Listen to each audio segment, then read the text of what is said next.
E você vai ver também que o governo anunciou a liberação de dinheiro para a intervenção federal na segurança pública no Rio de Janeiro. Aumentou o número de veículos flagrados em ultrapassagens indevidas nas estradas e nem a multa de quase R$ 1.500 impede os motoristas de arriscarem a vida. Uma pesquisa mostra que o almoço de Páscoa está mais caro este ano. Nem os ovos de chocolate escaparam dos aumentos. Um estudo da ONU divulgado hoje diz que mais de 3,5 bilhões de pessoas vivem em áreas onde pode faltar água. E você vai conhecer as iniciativas que usam soluções da própria natureza para proteger os mananciais. Na Rússia, Vladimir Putin foi eleito para o 4º mandato como presidente numa votação recorde.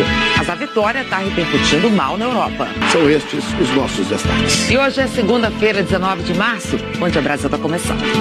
Ainda no Rio, foram enterrados nesse domingo os corpos dos 3 moradores do Complexo do Alemão que morreram na última sexta-feira. Eles estavam na rua quando policiais e traficantes começaram um tiroteio. E uma das vítimas tinha só 1 ano de idade.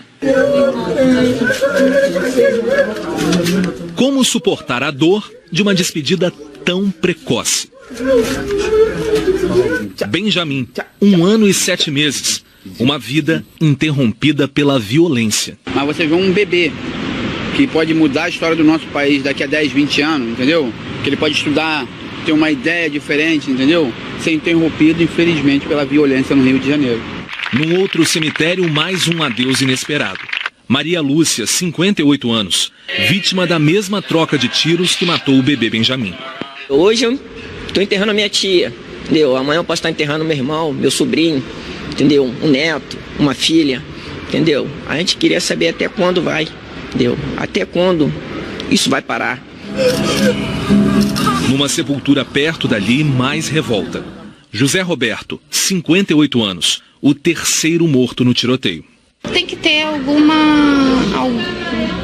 alguma solução, gente, porque meu pai não é o primeiro, meu pai não vai ser o último, pode ser eu, pode ser você, entendeu? E o nosso estado, ele tem que fazer alguma coisa.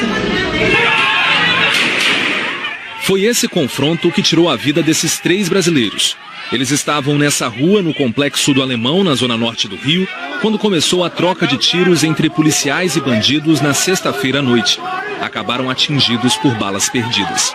Ainda não se sabe se os tiros que mataram os 3 partiram dos PMs ou dos criminosos. Enquanto amigos e parentes ainda tentavam assimilar a perda de Benjamin, Maria Lúcia e José Roberto, moradores do Complexo do Alemão eram de novo assombrados pela violência. Dessa vez, bandidos atacaram a base da unidade de polícia pacificadora da Fazendinha. A comunidade, que faz parte do conjunto de favelas, conta com uma UPP há 6 anos. O ataque foi logo no início da manhã de ontem. Durante a madrugada, a PM fez uma operação por lá. Apreendeu um fuzil e munição e divulgou a imagem da arma. Nela, o retrato de um Rio de Janeiro que não aguenta mais tanta violência. E a gente está se sentindo preso dentro de casa, a gente não pode nem sair na rua, entendeu? A gente sai, entendeu? A mesma coisa, pode tomar uma bala perdida, está sendo assaltado, entendeu? A gente quer um basta, entendeu? Se os governantes, entendeu? Escutar isso, ver, pô, vamos dar um basta nisso, gente. Vamos dar um basta que a violência está muito grande. O governo federal anunciou a liberação de dinheiro para a segurança pública, tanto para a intervenção no Rio quanto para o Ministério do recém-criado. Verba que parece será bilionária. A Flávia Alvarenga está em Brasília com informações sobre essa liberação de recursos. Bom dia, Flávia. Oi, Chico, bom dia. De acordo com o ministro do Planejamento, devem ser alguns bilhões de reais. A maior parte para o Ministério da Segurança Pública e a outra parte, como você disse, para a intervenção aí no Rio de Janeiro. Só que o valor exato desse dinheiro vai ser definido ao longo desta semana e o prazo é até sexta-feira. O ministro Diogo Oliveira disse ontem, depois da reunião com o presidente Michel Temer e outros ministros, que eles estão analisando de onde onde vai vir esse dinheiro, de onde vai ser remanejado. Para a intervenção federal na segurança do Rio, vai ser um crédito extraordinário, ou seja, vai ser por meio de uma medida provisória que já passa a valer a partir da publicação, é imediato. Já para o Ministério da Segurança Pública, precisa ser por meio de um projeto de lei e aí sim precisa ser votado logo no Congresso Nacional. Chico e Ana. Ok, obrigada, viu, Flávia, pelas informações. E vamos seguir nesse tema da segurança pública, ainda em Brasília, agora conversando com Alexandre Garcia, porque a gente viu aí, né, Alexandre, bom dia para você, vem o dinheiro, que é importante, né, estava realmente todo mundo aguardando essa liberação do dinheiro para a intervenção federal no Rio de Janeiro, mas tem que vir acompanhado de uma boa gestão, de um bom uso. É isso, Ana, Chico, bom dia. Pois é muito dinheiro para a segurança, né? Tinha que sair, porque o Rio de Janeiro, onde se concentra esse esforço federal, é um estado que está com os cofres abalados. Agora, só dinheiro não é solução, né? Se não houver eficácia na aplicação, né? Aí, se não houver eficácia, sai pelo ralo, né? São necessários recursos materiais, sim, mas a boa administração da segurança é essencial, como demonstram aí Nova York, Medellín, na Colômbia, por exemplo. Planejamento, administração, inteligência e principalmente o que vem antes: educação em casa e ensino na escola, formação. Presença do Estado nos serviços públicos e oportunidades na economia. Isso se sabe, né? Mas não basta falar, tem que aplicar, né? Todos os avisos foram ignorados nessas últimas décadas, com o crescimento do crime, do tráfico, dos assassinatos a cada ano mais, né? Vejam só, mais próximos das questões, vereadores e prefeitos têm sido as principais vítimas de uma matança de políticos que já se aproxima de uma centena nos últimos 30 anos. Só em Magé, na Baixada Fluminense, foram mortos 9 vereadores desde 1997. No Piauí, 8 prefeitos foram mortos em 10 anos, a ponto de existir uma associação de viúvas de prefeitos assassinados. Agora, mais atenção federal, mais dinheiro, que não pode servir apenas para enxugar gelo como tem sido. Leis que não desestimulam o crime, resultados pífios na investigação, na aplicação da justiça, e a consequência é o previsível crescimento de uma violência que é insuportável já há décadas, né? Aí, de vez em quando, um choque maior, quando arrastam um menino pelas ruas, matam uma juíza, ou agora matam uma vereadora, vem a indignação e a vontade de mudar tudo. Mas será que muda? Tem que mudar primeiro nossas cabeças. Ana e Chico. Obrigado, Alexandre. Vamos agora falar com a Isabela Camargo sobre o tempo nesse finzinho de verão, né? O verão que está se despedindo com calor por aqui, pelo menos, já está bem quente, viu, Isabela? Bom dia. Bom dia, Chico, Ana, bom dia a todos. Sim, aí a madrugada já foi bem quente, abafada. Chico, agora vocês já têm 27 graus e depois os termômetros vão chegar aos 38. Ou seja, vai continuar bem quente, não só no Rio, em todo o país, tá? Sem exceção.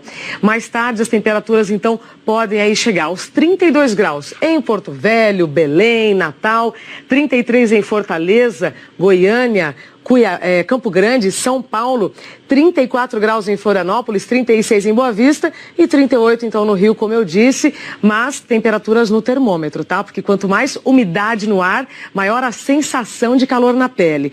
Outro destaque de hoje é o dia de São José. É um dia muito importante para o sertanejo. Culturalmente, o que acontece hoje no Nordeste tende a se repetir na próxima estação. A gente vê então aqui, olha, nesse mapa específico da região, alguns volumes de chuva aqui no centro-oeste da Bahia, interior de Pernambuco, Paraíba, sul do Ceará, Piauí e Maranhão. Aí amanhã eu trago mais detalhes, tá? Da previsão então para o outono. As imagens de satélite mostram agora para nós poucas nuvens, então realmente só aqui no interior nordestino. Pouca coisa espalhada pela região norte, Mato Grosso, sudeste ainda com o tempo bem aberto agora, já no sul totalmente diferente. A gente tem essa grande massa aqui, essa grande área de instabilidade, já está provocando chuva em muitas cidades gaúchas e conforme a frente fria vai passando, aí a chuva vai acontecendo também aqui, olha, no sul e oeste de Santa Catarina e também no sudoeste do Paraná. Já no verde claro, a chuva tende a acontecer só no final da tarde. Vai do oeste catarinense, Acre, Amapá, aí ali no interior do Nordeste, como a gente já falou, e aí sim, chuva um pouco mais tarde para Minas, uma parte do Rio de Janeiro e São Paulo, mas é chuva bem em pontos isolados. Tempo firme hoje aqui em Roraima, na faixa leste do Nordeste, pegando o Nordeste de Minas, grande parte do Espírito Santo, sul do Rio Grande do Sul e no Rio de Janeiro. Chico e Ana, a previsão hoje é que o tempo fique firme aí para vocês. Agora, Isabela, e amanhã, além da mudança da estação, o que mais que acontece? Então, Ana, essa frente fria que está provocando chuva hoje no sul, ela segue para o sudeste, tá? Então eu vou mostrar aqui detalhes do que deve acontecer. A chuva aí, ela se espalha com mais volume para São Paulo, tem previsão de chuva para o Rio de Janeiro e bons volumes aqui em Mato Grosso e também Rondônia, tá? E aí nós teremos algumas outras mudanças durante a semana. Capital paulista, veja, a partir de quarta-feira a temperatura cai e no Rio de Janeiro, amanhã então a chuva volta e aí mais no decorrer da semana a temperatura então vai cair quase 10 graus, né? Vai sair dos 38 de hoje para os 27 então na quinta e na sexta-feira. Chico e Ana. Tá certo. Obrigada, viu, Isabela? Até amanhã. Vladimir Putin foi reeleito presidente na Rússia com uma larga margem de votos. Ele fica no Kremlin até 2024, quando vai completar 25 anos no poder, seja como presidente ou primeiro-ministro. Vamos conversar ao vivo com Marcelo Correge, direto de Moscou, com as informações pra gente dessa vitória esmagadora, né, Correge? Bom dia pra você e nenhuma surpresa. Bom dia, Ana Paula. Bom dia a todos. É isso, o presidente Vladimir Putin foi reeleito para o seu quarto mandato com uma votação recorde, 76,6% dos votos. E, em segundo lugar, bem distante, veio o candidato do Partido Comunista, Pavel Grudinin, com 11,8% dos votos. Durante todo domingo, o número ainda mais importante para o governo vinha sendo atualizado, o de comparecimento às urnas. Quando a última região da Rússia a votar, Kaliningrado, fechou suas urnas, esse número estava na casa de 60% dos comparecimentos ao voto das urnas, num total de 111 milhões de russos aptos a votar. Hoje de manhã, aqui no Comitê Eleitoral, esse número foi atualizado para 67% de comparecimento às urnas, bem mais perto dos 70% que o governo queria. Pois bem, os observadores internacionais de 104 países que estiveram aqui disseram que as irregularidades notadas em algumas sessões eleitorais não foram suficientes para alterar o resultado das eleições. E ontem, o presidente Vladimir Putin já deu sua primeira entrevista após a vitória. Primeiro, respondeu uma pergunta curiosa sobre quando pretendia deixar o poder na Rússia. Ele disse que não quer ficar no Kremlin até os 100 anos de idade. Vladimir Putin também falou sobre o caso do envenenamento do ex-espião russo Sergei Skripal em território britânico. Putin, mais uma vez, afirmou que a Rússia não tem nada a ver com isso. Chico, Ana. Tá certo. Obrigada, viu, Marcelo? E olha, daqui a pouquinho a gente vai mostrar a repercussão ruim que essa vitória de Vladimir Putin está tendo na Europa. Vai para o intervalo, estaremos todos de volta já já. Vamos falar do Fórum Mundial da Água, o maior evento do mundo sobre o assunto. O encontro acontece em Brasília. Você vai ver também como estão os preços dos principais produtos consumidos na Páscoa. O bacalhau, o chocolate. E cresce o número de multas a motoristas que ultrapassam onde é proibido. Vacinação contra a febre amarela ampliada em São Paulo. Vamos falar sobre tudo isso e muito mais. Outras notícias da capital paulista. Trânsito parado na Marginal do Rio Pinheiro, sentido Castelo Branco. 8h03. Estamos de volta agora para falar da alta no preço dos produtos mais procurados da Páscoa. Olha, bacalhau, azeite, ovos de Páscoa. Rodrigo, tá tudo mais caro. Olha, Ana, para economizar nessa Páscoa, o pessoal vai ter que fazer aquele jogo de substituição, viu? Pode trocar o bacalhau aí da Noruega pelo bacalhau chinês, tem também. Ou também pela orelha de bacalhau. A situação tá crítica, a gente vai dar uma olhada nos detalhes na reportagem do Alan Severiano. Há 85 anos é assim, um cenário de empolgar os olhos e que na contagem regressiva para a Páscoa deixa os clientes salivando. Experimentei queijos, azeitonas, muito bom, tudo muito bom. Transformar essa empolgação em vendas é a expectativa dos comerciantes do Mercado Municipal de São Paulo. O pessoal está bem animado, agora já o pessoal já começou, já falta 15 dias para a Páscoa, o pessoal já está no pique já. Agora hoje mesmo de manhã vendendo bastante bacalhau. Mas antes de sair de casa para comprar os produtos da Páscoa, guarde aí alguns números. Com base nos valores cobrados pelos fornecedores, a Associação Brasileira dos Supermercados prevê uma alta de 3,1% no preço dos peixes na Páscoa deste ano. O consumidor deve pagar 2,4% a mais pelo bacalhau. O reajuste chega a 2,9% no azeite e a 1,9% no vinho nacional. Você tem que pesquisar. Sou da área financeira, né? Então dinheiro é dinheiro. R$1 a gente está brigando. Faz diferença? Faz diferença. No mercado, além do bacalhau da Noruega, a R$150 o quilo, apareceu como alternativa o bacalhau da China, 20% mais barato. E se ainda tiver salgado, a opção é a chamada orelha de bacalhau. O quilo custa R$10. Quem compra muito aqui no mercado chinês, já vendi pangolano, eles usam para fazer um caldo e toma como caldo a orelha, para dar o sabor. 86 anos, português de Coimbra, Augusto prefere seguir a tradição. Levou 4 quilos de bacalhau Gados Morrua para comemorar com a família. Que é uma data especial realmente, né? Tem que ter um bacalhauzinho. Tem que ter um bacalhauzinho, senão não tem graça, né? E o ovo de Páscoa também para acompanhar, né? E por falar nessa preferência nacional, não espere alívio no bolso. Pelas contas da Abras, a alta no preço dos ovos de Páscoa chega a 2,4%. As alternativas mais baratas, bombons e barras de chocolate, tiveram reajuste de mais de 3%. Mas Maria não abre mão. Com certeza, nós não podemos desanimar, né?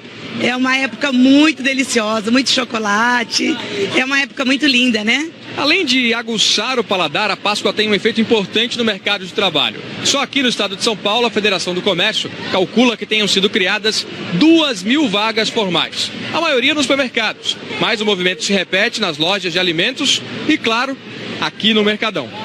Ela é uma boa notícia isoladamente, porque de fato a gente começa a ter absorção de mão de obra formal dentro da economia, mas quando a gente olha em relação aos anos anteriores, 2014 e 2015, a gente ainda não conseguiu recuperar aquele estágio inicial pré-crise que a gente tinha de nível de empregados. Depois de 2 meses desempregado, Itamar foi contratado como temporário desse empório. Eu estou aqui até a Páscoa agora, né? E provavelmente depois continuarei sim. Pagar as contas, pagar aluguel, pagar tudo, curtir um pouco e muito mais. Vai ser uma Páscoa mais gorda para vocês então? O patrão sim. No final sempre tem alguém que o pessoal fala, mas a turma acaba comprando e o pessoal acaba vendendo, né? 30% dos supermercadistas prevêem aumento nas vendas este ano em comparação com o mesmo período do ano passado. Chico Eana e Alain Severiano, você viu que não falou nada de sanduíche de mortadela e pastel de bacalhau, né? Comeu bem e nem reclamou do preço. Ô, Rodrigo, delícia. A gente nunca vê nem a cabeça do bacalhau, né? Que história é essa de orelha de bacalhau que surgiu aí agora? Você vê, é o que sobrou. Não, e aí o seguinte, a pessoa ainda mostra a orelha. Essa aqui é a orelha legítima do bacalhau. Sobrou, mas com uma batata, uma azeitona preta, um bom azeite, não tão caro assim, bota tudo na panela, vai ficar uma delícia. Com a orelha? A orelha, lógico. Então tá bom. Tem gente que come de porco na feijoada e nem reclama, acha bom? Verdade, bacalhau, verdade. Ele Deixa a orelha do bacalhau. Ele é chefe. Chefe de cozinha. É chefe, já comemos na casa dele. Então, tô fazendo a bacalhada baratinha. Quem quer? Tá bom, vamos aí. Tá bom, obrigado, Rodrigo. Valeu. Olha, no ano passado houve um aumento, no ano passado, de quase 10% no número de multas por ultrapassagens proibidas em rodovias federais. E olha que há 4 anos o Denatran aumentou em 5 vezes o valor da multa para esse tipo de infração. Ainda assim, quase 500 mil motoristas foram multados no ano de 2017. Um carro ultrapassa em local proibido e bate de frente da BR-101 na Bahia. Meu Deus do céu! O motorista que fez a ultrapassagem indevida morreu. Na BR-040, mais um susto. O carro saiu da pista e bateu em outro. Uma pessoa se feriu. E quando a disputa é por espaço durante uma ultrapassagem em local proibido. Meu Deus, minha Nossa Senhora. A cena foi registrada de dentro de um carro da Polícia Rodoviária Federal. Os 2 caminhoneiros foram multados. Situações que vemos com frequência. É uma irresponsabilidade, né? O condutor tem que saber que é um desrespeito ao próximo, a ele, à vida, né? Se não tomar cuidado, risco toda hora aí, ó. No Espírito Santo, esse carro forte tem que sair da frente para evitar uma batida. No No ano passado, aumentou em quase 10% o número de multas por ultrapassagens indevidas nas rodovias federais. Essa pressa toda dói no bolso. São quase R$ 1.500 de multa e 7 pontos na carteira de motorista pela infração gravíssima. Se forçar a ultrapassagem, a multa é de quase R$ 3.000. Caso provoque um acidente com vítima, o motorista pode ter a carteira de habilitação cassada por 5 anos e responder pelo crime de lesão corporal. Essas faixas contínuas ficam principalmente nos trevos e nas curvas de uma estrada. E o motivo é simples. Nesses locais, o campo de visão de quem dirige diminui. Não dá para ter certeza que a pista está totalmente livre. E uma ultrapassagem nessa situação pode provocar um grave acidente.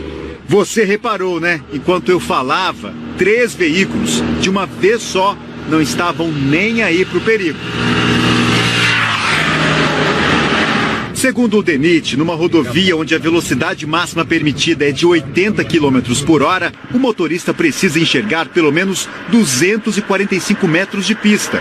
Onde a velocidade é de 110 km por hora, a visibilidade mínima é de 355 metros. Aquilo foi feito com planejamento, foi estudado por pessoas que conhecem do trânsito de estradas. Então, um cidadão que é leigo, que não conhece do assunto, ele vai se arriscar no local e colocar a sua vida em perigo de muita gente. Por isso, é preciso garantir uma boa viagem. Diminuir a pressa, ter mais calma. A gente volta daqui a pouco. Você vai ver que aumenta o número de famílias dispostas a adotar crianças mais velhas e irmãos. E as iniciativas que usam soluções da própria natureza para preservar a água.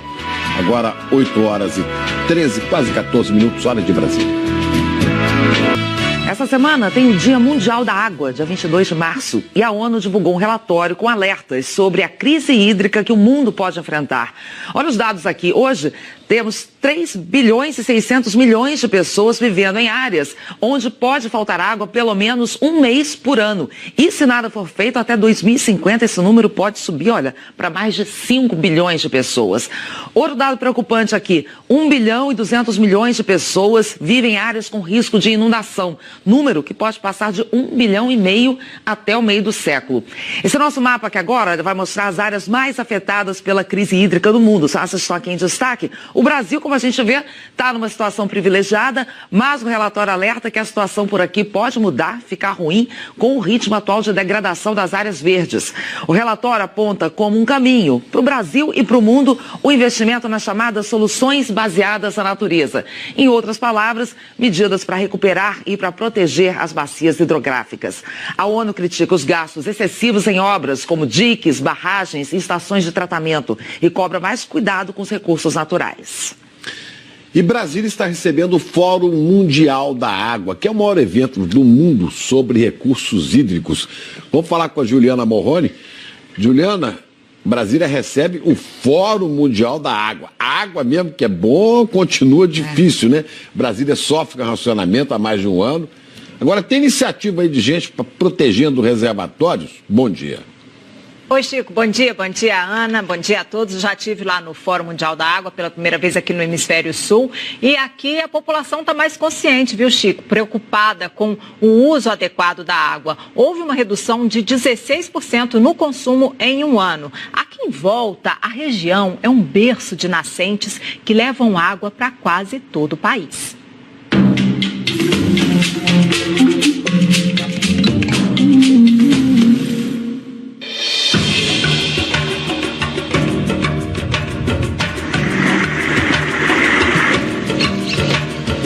Cerrado e a riqueza das águas. E um desafio cada vez maior. Estamos em uma unidade de conservação muito especial, onde há o encontro raro entre duas grandes bacias hidrográficas. E é daqui que vem um alerta.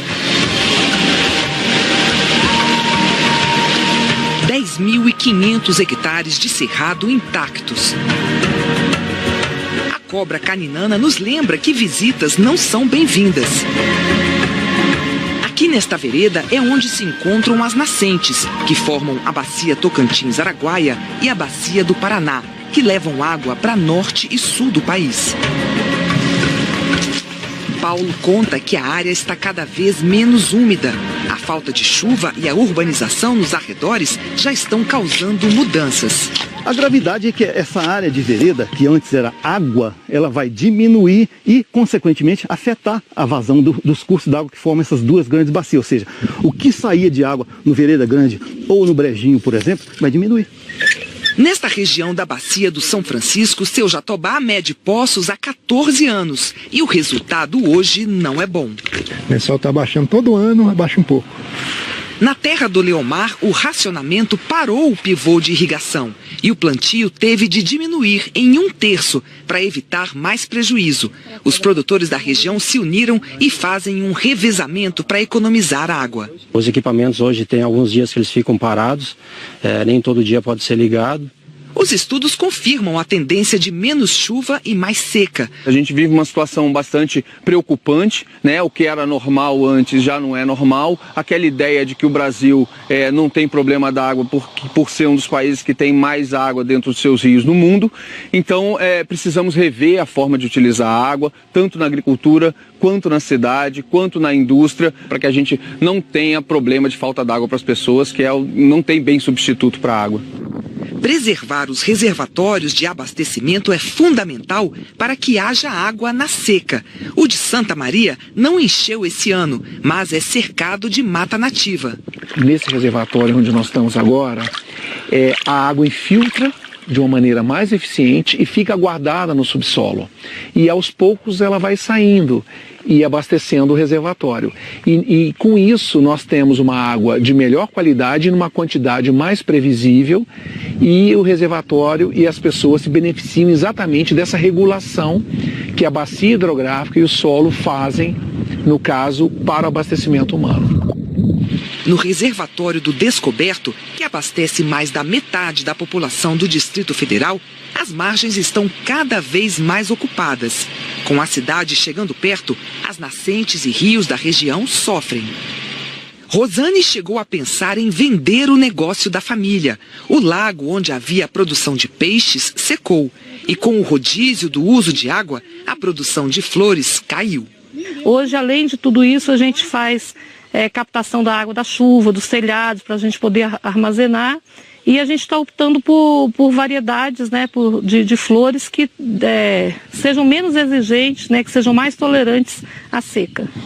Desde 1950, metade de toda a região de Cerrado foi desmatada.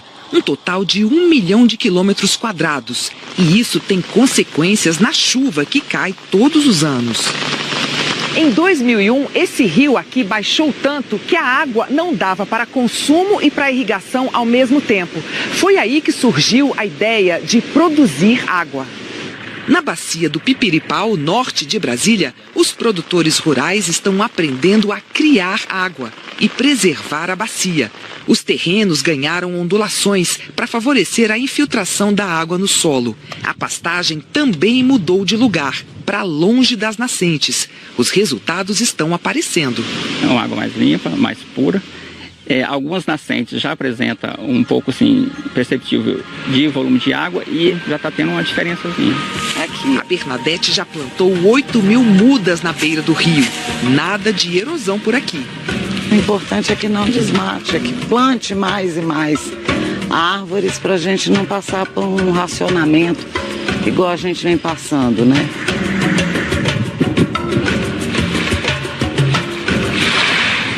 O presidente Temer participa da abertura do 8º Fórum Mundial da Água, vai oferecer um almoço para os 11 chefes de Estado e de governo estrangeiros que confirmaram a presença aqui em Brasília. O que a gente tem visto, Ana, Chico, são iniciativas pontuais, como da Bernadette, voluntários que têm ajudado aí no reflorestamento e para evitar o desmatamento.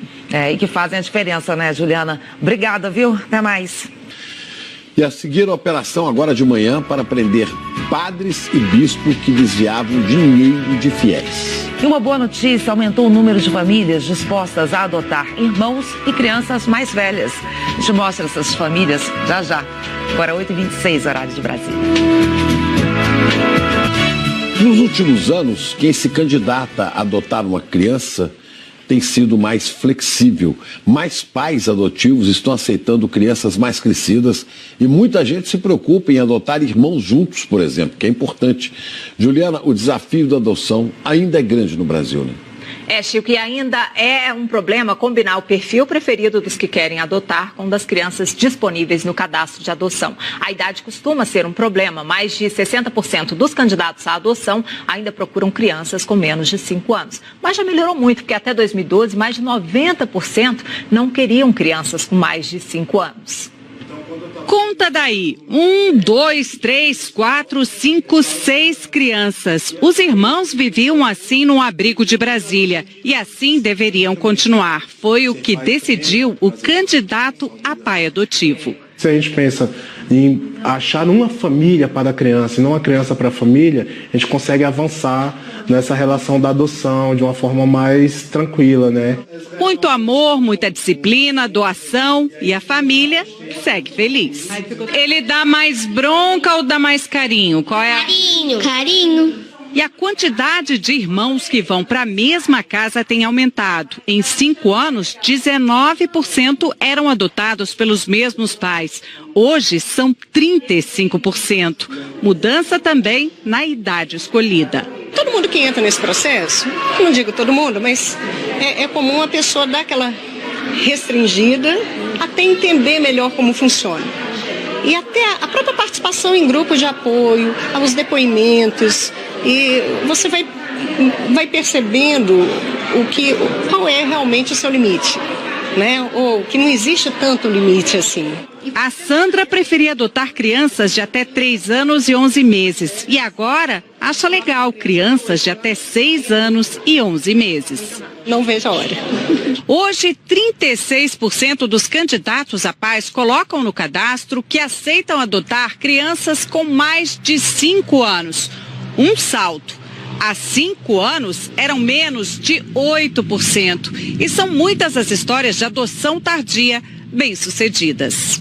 Cursos como os dessa ONG têm mostrado isso, mas a maior preferência continua sendo por bebês. E o tempo de espera se alonga, porque a maioria das crianças prontas para adoção tem 6 anos ou mais. Hoje a lei diz que a justiça tem que esgotar todas as possibilidades de algum familiar ficar com a criança ou adolescente. Para o Instituto Brasileiro de Direito de Família, essa busca poderia ser abreviada. Não cabe ao Estado buscar a tal da família extensa, sabe? Não tem quem faça isso. A família, se alguém da família quiser ficar com essa criança, é que deve procurar, né? A justiça, procurar lá no abrigo onde ela está. Só, olha, eu tenho interesse de ficar. Então, isso demora muito tempo. Para o presidente desse abrigo em Brasília, o rigor para a adoção é necessário. Uma criança ou um adolescente devolvido, ele não se recupera tão cedo. Ele foi abandonado 2 vezes, pela família biológica e pela família substituta. Apesar de todo o trâmite do processo de adoção, especialistas reconhecem as quebras de barreiras ano a ano, como a dessa família. Eles queriam ser pais adotivos e pronto, restrição de menos, amor de sobra. E assim o Paulo chegou aos 5 anos e a irmã Rafa aos 16. No final é a família igualzinha que eu cresci, com pai e mãe biológico, com filhos paridos, né? É a mesma coisa, são os mesmos dilemas, os mesmos problemas, a mesma felicidade. Eu já não vejo mais, eu não consigo ver essa problematização que as pessoas às vezes colocam na adoção gay, na adoção tardia, na adoção interracial. Pra gente é muito comum, a gente acorda ali na batalha já para tomar café da manhã e partir para a escola, dali a vida vai. A corregedora do Conselho Nacional de Justiça reconhece que a confirmação dos dados poderia ser mais ágil, mas reforça que essa é uma questão sensível à adoção de crianças. Agora 8h34, Isabela Camargo, bom dia. Bom dia, Rodrigo, bom dia para você também. Teremos um dia bem quente. Lá. Já está muito quente e mais tarde a temperatura máxima pode chegar aos 33 graus. Outro dia daquele. São 6 graus acima do normal. do que normalmente faz no mês. Agora, com o calor que nós temos, como à tarde, a partir das 2, tem a influência da brisa do mar, se chegar a umidade suficiente, aí sim nós teremos pancadas de chuva, tá? Agora, se a gente olhar para as imagens satélite, tem pouca umidade, tá? Sobre aqui o sudeste. As nuvens estão realmente concentradas na região sul, porque tem uma frente fria aqui. Amanhã, essa frente fria vem subindo. Então, amanhã é que nós teremos uma chuva mais generalizada. Hoje, vou repetir, se a umidade chegar com intensidade e quantidade suficiente, teremos chuva em pontos isolados. Amanhã é que a coisa muda. A gente vê, inclusive, aqui por outro mapa, esse verdinho claro significa, então, pancadas isoladas e só à tarde, tá? A partir de amanhã, aí sim, com o avanço da frente fria, nós teremos uma mudança no tempo. A temperatura ainda continua alta, mas à tarde aí os volumes já são maiores. Quarta e quinta-feira, vejam só a queda de temperatura, né? Nós vamos sair dos 33 de hoje para os 24 lá para quinta-feira. Amanhã vem o outono e aí eu trago mais detalhes. Tá bom, obrigado, Isa. Um bom dia para você. Para nós. Estamos de volta e olha essa, padres e um bispo são alvo de uma operação do Ministério Público em Goiás. Eles são suspeitos de desviar mais de 2 milhões de reais de dinheiro doado e arrecadado por fiéis. Vamos conversar com a Renata Costa ao vivo, que tem os detalhes. Renata, era o que faltava, né? Quantas pessoas presas até agora? Oi, Ana Paula, bom dia para todos que assistem Bom Dia Brasil. Bem, até agora 8 pessoas foram presas, entre elas o bispo de Formosa, Dom José Ronaldo, 4 padres e um monsenhor. Foram os fiéis que fizeram a denúncia ao Ministério Público e, de acordo com os promotores, o grupo desviou mais de 2 milhões de reais em doações, dízimos, taxas de casamento, batismo e até arrecadações festivas feitas pelos fiéis. As investigações apontam que os desvios começaram por volta de 2015. Ao todo estão sendo cumpridos 13 mandados de prisão e 10 de busca e apreensão nos municípios de Planaltina, Posse e Formosa. É com vocês, Chico, Ana Paula. Que coisa, hein? Olha, pelo visto, esses aí não entendem nada, não entenderam nada do Evangelho e que se cuidam do Papa Francisco, que vai ficar furioso com essa história. Olha, atenção passageiros do metrô, a estação Eucaliptus ampliou o horário de funcionamento. A estação, que foi inaugurada no começo do mês, passa a operar das 9 da manhã às 4 da tarde. Entre a estação Brooklyn e a estação Eucaliptus, a viagem é de graça. É o que o metrô chama de operação assistida. Linha 5 Lilás está com um pouco mais de 15 quilômetros de extensão. Falta ainda terminar algumas estações para que ela seja interligada com o resto da rede do metrô. Agora 8h41, Glória, dá aquela atualizada pra gente. Rodrigo, uma carreta transportando um container tombou no acesso da rodovia dos Imigrantes. Vamos ver as imagens aí, olha, que a gente tem, feitas agora há pouco pelo Globocop. Acesso da rodovia dos Imigrantes para a pista sentido Regis, do Rodoanel. Ninguém se machucou, mas a alça de acesso está totalmente interditada. Então a gente mostra aqui na imagem do Waze como é que está a situação por lá. O trânsito está sendo desviado para a pista sentido Mauá, do Rodoanel, e os motoristas podem fazer o retorno 3 quilômetros depois, usando então a pista sentido Regis. Tem também imagem de um carro que bateu num poste no Jaçanã. É ali, olha, na rua Benjamin Pereira com a Manuel Gaia. Essas imagens também foram feitas há pouco pelo Globocop, então a gente viu o estrago que fez ali esse carro, né? E também temos aqui a atualização no Waze mostrando que no local não tem trânsito, tá? Mas atualizo para vocês que tem trânsito um pouquinho adiante ali na região. Opa, sumiu o vermelhinho, mas tem aqui nessa região, tem trânsito um pouquinho adiante. Atualizando como é que está o transporte coletivo, a linha 9 Esmeralda da CPTM ainda tem problema, um problema que começou às 5h40 da manhã, problema no sistema de energia entre Ceasa e Presidente Altino, por causa disso velocidade reduzida na linha 9 Esmeralda ainda. Valeu, Glória, obrigado. Nada. Um intervalinho, já a gente fala do envenenamento do ex-espião russo. O laboratório internacional vai analisar amostras do veneno para tentar descobrir de onde ele veio. 8h43, a gente volta já. A briga entre Reino Unido e Rússia promete esquentar hoje. Um time de especialistas internacionais em armas químicas chegou a Londres e a Cecília Malan está acompanhando esse climão que está lá na Europa. Cecília, hoje a União Europeia anunciou que também vai entrar nessa briga, né? Bom dia para você. Bom dia, Chico, Ana, bom dia a todos. Olha, técnicos da Organização para a Proibição de Armas Químicas foram chamados pelo governo britânico para colher uma amostra do veneno usado no ataque contra o ex-espião russo Sergei Skripal e a filha dele. A substância vai ser analisada em laboratórios internacionais e o resultado deve sair em até 2 semanas. O Reino Unido afirma que o veneno é o Novichok, fabricado pelos russos na era soviética. A Rússia garante que destruiu tudo o que tinha, como manda a Convenção sobre Armas Químicas, mas o governo britânico diz que tem provas de que eles não só guardaram um estoque, como continuam produzindo o veneno.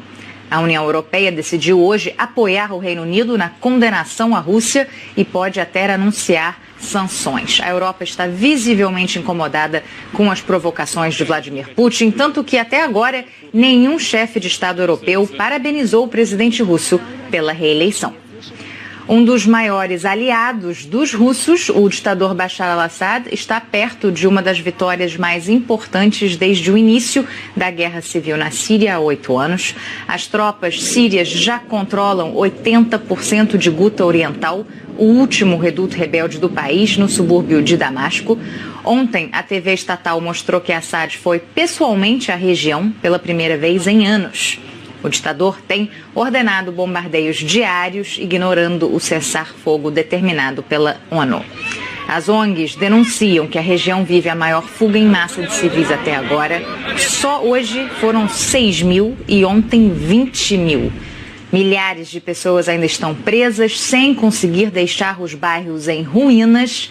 Em mais de um mês de ataques, mais de 1.200 pessoas morreram só em Guta Oriental. Em outra frente dessa guerra, forças turcas assumiram o controle de Afrin. A cidade estava dominada por milícias curdas, inimigas do governo da Turquia. Mais de 200 mil pessoas já fugiram da região e não têm onde ficar. Com essa notícia eu me despeço. Bom início de semana, gente. 8 anos já desse sofrimento, né? Inacreditável. Vamos encerrando então, Bom Dia Brasil. Semana começando. Amanhã estamos de volta. Isso aí, aqui em São Paulo tem campanha de vacinação contra a febre amarela, foi ampliada para toda a população. Agora não é mais preciso agendar, nem apresentar comprovante de residência. A gente está falando do mesmo local onde há algum tempo mostramos filas enormes. Apenas metade dos moradores foi vacinada contra a doença. Uma boa semana a todos e até amanhã. Saiu agora o índice de atividade econômica, que é chamada prévia do PIB. O nível de atividade econômica divulgado pelo Banco Central revelou queda de 0,56% em janeiro, queda depois de 4 meses de crescimento. Ótima semana para você. É isso. Outras notícias logo mais no Jornal Hoje, a qualquer momento também. E amanhã a gente se vê aqui no Bom Dia Brasil. Bom dia. Hoje é dia de São José e várias cidades no país se chamam São José e comemoram aniversário. Entre elas, São José do Rio Preto, em São Paulo, para quem a gente manda também os parabéns. Coragem! Hoje é segunda-feira.